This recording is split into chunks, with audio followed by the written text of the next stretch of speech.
Olá, eu sou Ana Paula Teles e hoje eu quero falar com você sobre os fatores que dificultam o aprendizado. Então vem comigo! Você sabia que o nosso cérebro tem duas formas de processar a informação? Tem uma forma que é super rápida, que quando a gente está em situação de estresse, ele pega a informação e quer liberar rápido as ações relacionadas àquela informação. A outra, por outro lado, é uma forma de processamento mais aprofundado, que vai pegar aquela informação, vai refletir profundamente sobre aquela informação, fazer conexões com o que já foi conhecido e que pode ter ou não relação e criar uma aprendizagem muito mais significativa e relevante, porque foi uma reflexão muito mais aprofundada. Só que existem alguns fatores que podem limitar essa análise mais profunda, essa forma de processamento mais profundo e estimular o processamento rápido, que é aquele que não vai ficar na cabeça do seu aluno. Então, alguns fatores como o tédio, então se o aluno está entediado, dificilmente ele vai refletir profundamente sobre o que você está falando. E sobre o que está em discussão, né? Às vezes nem você está falando, às vezes é uma atividade até mais ativa, mas que ele não está conectado. A falta de conexão pessoal e percepção de relevância daquilo que está sendo estudado também é um fator que dificulta a aprendizagem. Quantos de vocês já ouviu falar, professora, por que eu tenho que estudar isso? O que isso tem a ver com a minha vida? Não é mesmo? Pois é. Então, para diminuir esse fator e conectar o seu aluno com essa forma de processamento mais significativa, né, que é mais aprofundada, faça você mesma essa reflexão, né? Pense aí, por que você escolheu essa área do conhecimento, o que te motiva, que conexões você consegue fazer com a realidade, que problemas que esse conhecimento te ajuda a resolver e traga isso para os seus alunos também. Isso vai vai diminuir esse fator de estresse, né? Vai conectá-los com algo mais profundo e mais relevante, e isso vai gerar uma aprendizagem também mais significativa para a vida deles. E os dois fatores estão bastante relacionados, são o medo de errar e o medo de falar em público. Se a cultura da sua sala de aula é daquele tipo de cultura que só valoriza a resposta certa, então está numa correção de exercício. Aí o aluno dá uma resposta e você já corta ele, fala, não é isso não, a resposta é isso, isso, isso. Aí você anota no quadro, então dita e fala para ele corrigir no caderno e anotar a resposta certa. Esse tipo de ação vai construindo uma cultura de que errar não é uma coisa valorizada naquele lugar.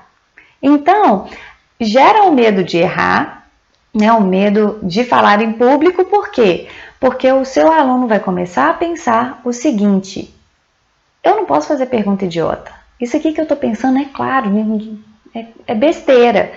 E aí ele deixa de fazer perguntas, ele deixa de se arriscar, né? Medo dos colegas, né? Quantas vezes, pelo menos na minha infância, era assim, né? A gente falava alguma coisa, os colegas e ridicularizava quem estava falando. Então, se esse é o tipo de cultura que está na sua sala de aula, algumas formas que você pode minimizar esse problema e promover um aliviamento dessas situações de estresse é valorizar mais o erro. Então, se o aluno deu uma resposta que você não considera tão certa assim, traga os outros alunos para conversar, para essa discussão.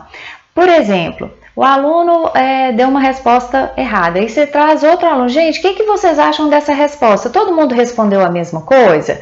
Aí outros alunos vão falar, por que você concorda? Ou então, por que você discorda? Estimule-os a se posicionar em relação às ideias, não às pessoas. Então, esse tipo de reação que eu exemplifiquei aqui, né, dos alunos ridicularizarem o colega, vá cortando esse tipo de ação, incentivando-os, olha gente, aqui todo mundo está aprendendo, então vamos dar oportunidade para todo mundo falar e à medida que eles vão interagindo uns com os outros e com as ideias dos outros, eles aprendem a se posicionar, eles aprendem a refletir sobre o que eles mesmos estão pensando, que às vezes eles nem estavam pensando sobre esse assunto, ou às vezes era uma dificuldade que é do colega e que ele percebe que é dele também, ou então, ou o contrário, né? Ele não tem aquela dificuldade, mas ele percebe a oportunidade de ajudar aquele colega. Então, esse tipo de interação,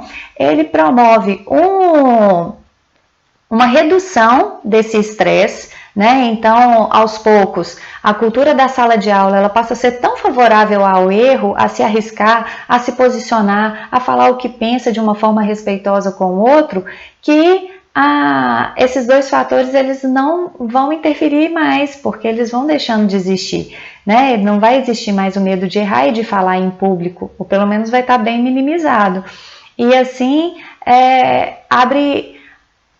dá abertura para essa outra forma de processamento da informação que é mais profunda, né? Que vai ser reflexiva, que vai se conectar com outras vivências e vai ficar para a vida da pessoa por mais tempo.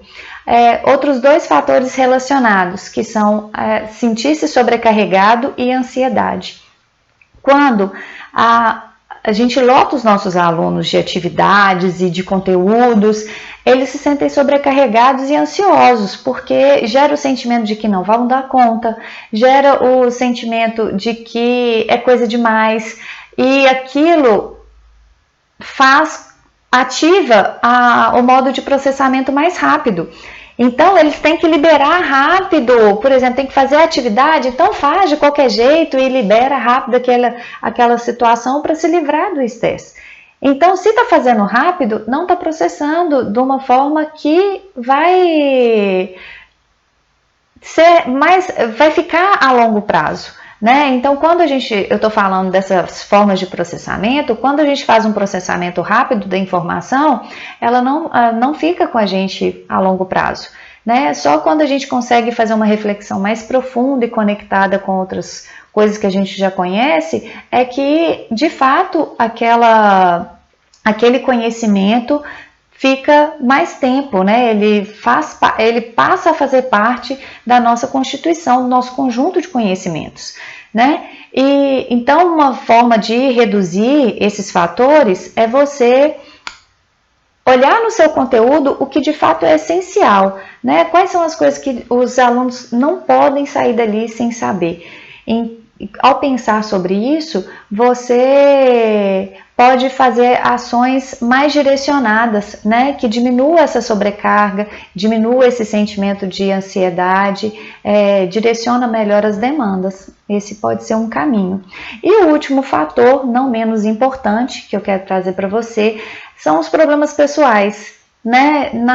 No país que a gente vive, infelizmente, a gente ainda lida com estudantes que têm problema de fome, violência em casa, outros problemas, né? Às vezes os pais estão desempregados, não tem saneamento básico, né? Então, são condições que normalmente a gente não tem como agir diretamente, mas o nosso papel é empatia, né? Como que a gente pode acolher esses alunos que estão nessas situações tão difíceis, de modo a reduzir o estresse e trazê-los para uma conexão com o seu conteúdo que possa promover esperança, que possa promover uma expectativa de que as coisas podem ficar melhores, nem que seja por aqueles momentos que ele estiver na sala de aula, ele desconecta um pouco desses problemas para se conectar com coisas que vão fazer bem para ele, né? Então, a gente tem esse papel também, né? Que é ser essencialmente humano.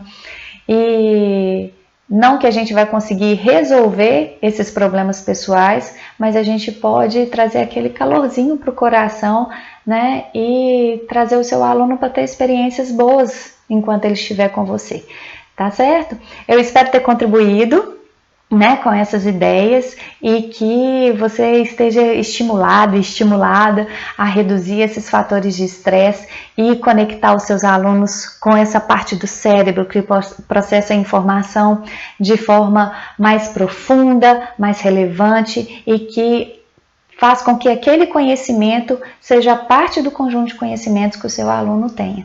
Tá bom? Até a próxima!